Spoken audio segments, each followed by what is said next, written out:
হাই friends সকল, কি খবৰ আপোনালোকৰ? নিশ্চয় ভালে। মোৰ জননী ৰাভা চেনেলটোলৈ সকলোকে স্বাগতম জনাইছোঁ।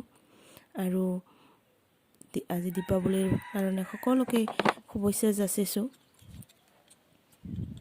এয়া মই পুৰণা চাকি, মাটি চাকিৰ ফেব্ৰিক কালাৰেৰে কালাৰ কৰি আছোঁ। চাবচোন কেনেধৰণেৰে কৰি আছোঁ। আপোনালোকেও কৰিব পাৰে ঘৰত। মই কৰি আছোঁ, কিন্তু অৰেঞ্জ কালাৰৰ কৰি আছোঁ। আজি দীপাৱলীৰ কাৰণে খুবেই ভাল লাগে। বহুত দিনৰ পৰা অপেক্ষা কৰি থাকোঁ যে দীপাৱলী কেতিয়া আহিব বুলি। আৰু দীপাৱলীৰ কাৰণে এতিয়া আজৰি সময় পাই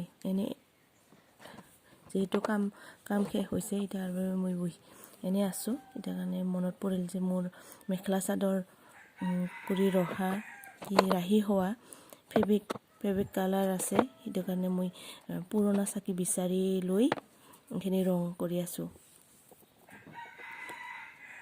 চাবচোন কেনেকুৱা হৈছে।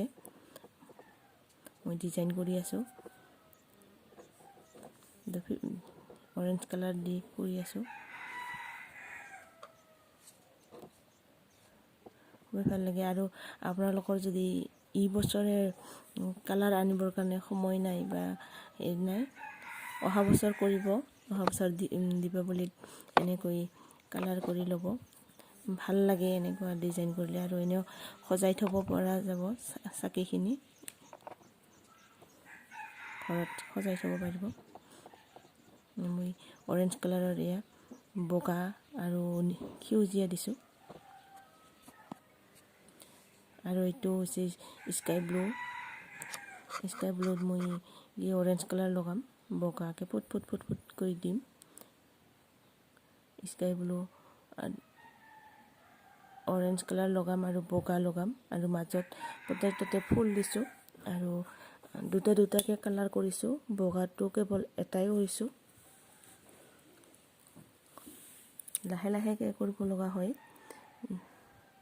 যাতে কালাৰখিনি ইফাল সিফাল নাযায় আৰু লেতেৰা হ'লে বেয়া দেখা যায়। আৰু কোনেও দেখা নাপায় যদিও নিজকে বেয়া লাগে। ঘৰতে ৰাখিম যদিও বেয়া লাগে। নিজৰ কাৰণেই কৰিছোঁ। ঘৰৰ আজি চাকি জ্বলাব লাগিব যে সকলোৱে। আৰু যিহেতু সৰুৰে পৰা পাইছোঁ দীপাৱলী কিমান যে ভাল লাগে ফটকা ফুটাবলৈ আৰু এনেকুৱা চাকি থাকি জ্বলাবলৈ।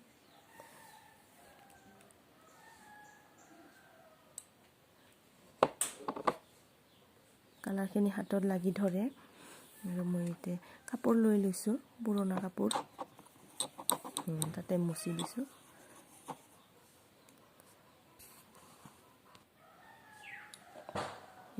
এইটো অৰেঞ্জ কালাৰটো হয়। বগা মাজত ফুল দিছোঁ আৰু কাষে বগা আৰু অৰেঞ্জ কালাৰে দিছোঁ, সেউজীয়া দি। আৰু এইটো নীলাটো হয়। নীলাত মই বগা আৰু অৰেঞ্জ কালাৰ দিছোঁ। আৰু এইটো হয় স্কাই ব্লুটো, এইটোও বগা আৰু দিছোঁ, সেউজীয়া বগা। এইটো বগাটো হয়, মাজত বেলেগ ডিজাইন দিছোঁ বগাটো।